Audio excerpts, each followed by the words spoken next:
These programs can change a belief you had your entire life in maybe 15, 20 minutes. Many of them create a state of super learning like you were when you were an infant. Yet there is a better and faster way even. The mind has two parts. The subconscious mind is the original brain, and it can process 40 million bits of data from the environment every second. The mind is very powerful and very fast, but it's totally habitual. It's not creative. It can only play back what it learns. In evolution, the front part of the brain, the prefrontal cortex, gives rise to consciousness. It's a small piece of the brain that is consciousness. Self or consciousness is an add-on option, and most people don't exercise the option. But note, it can process only about 40 bits of data per second. The subconscious mind is 1 million times more powerful. While the subconscious mind is fast, the conscious mind is slow at processing. That's why when you're in an emergency or stress, you operate from this one because it can operate fast and handle lots of data. But the difference between the two is this is habitual. It is the conscious mind that is creative and can generate free will. The conscious mind can control anything in your entire body. They used to say there were parts of our body that were involuntary control. But now we know that's not true. For example, yogis can regulate their heartbeat, their blood pressure, or body temperature with conscious mind. So while the conscious mind can only handle a few things, the subconscious mind can do many, many thousands of tasks at the same time. Now recently, neuroscientists are talking about how your unconscious really shapes your life, your decisions. What they say, according to cognitive neuroscientists, we are conscious of only about 5% of our cognitive activity. Most people, 1% of their day is in the conscious mind. So every day, you create only from your creation mind, your conscious mind, only about 1% of what is going on in your life. And therefore, 95 to 99% of your life comes from your programming in your subconscious mind. So what this means is maybe you were the child in the store and your parents said you do not deserve. 95% of the day you will sabotage your life to make sure you do not deserve. And the reason why is the subconscious job is to create reality out of the program. And so therefore, if you have negative programming, 95% of the day, you will create that negative experience in your life.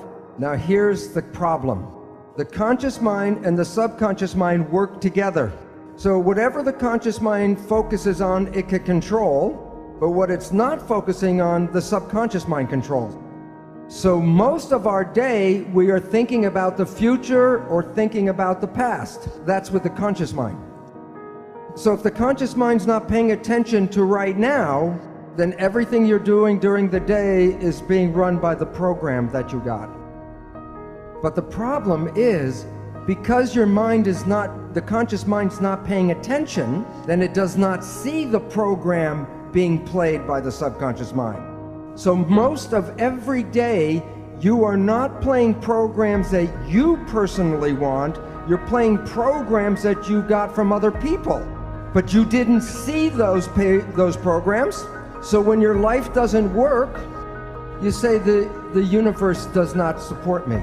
And yet the truth was, it was your own invisible behavior that sabotaged you. So what's important is some people say, well, maybe I just do some positive thinking. Which mind does the positive thinking, conscious or subconscious? The conscious mind, which works at 5% a day with a 40-bit processor, And when you're doing your consciousness, are you paying attention to what's going on? Who's running the show? The experiential programs from the subconscious mind, and that is 95% of the day with 40 million bit processor. Does positive thinking work? Do the math. And the issue is that it's very difficult to take a small processor and overpower the large processor. And you have to use what is called willpower with the emphasis on power to override. Now here is the second catch, or the second problem. The subconscious mind is like a recorder tape player. It records an experience, and then when you push the button, it plays the experience back. So then we take our conscious mind and we want to talk to the subconscious mind and change the program. Now think about it this way. You have a tape player and I give you a cassette with a program. You put the tape in and you push play. And the program is going, you say, I don't like the program. Then you go up to the tape player and you say, change the program, change the program. The issue is the tape will not change by doing that. But there are ways to change the program if you know how to push the record button. So your life does not reflect what you want, it reflects the program you were given. So one way out is consciousness. Just be conscious and then you don't play the tape.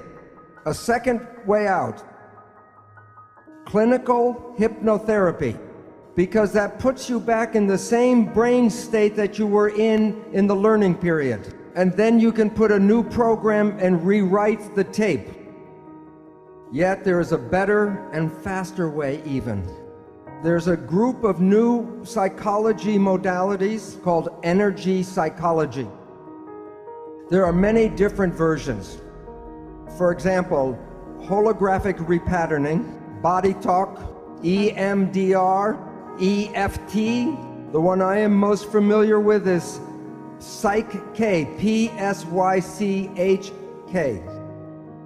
These programs are like pushing the record button on the tape player.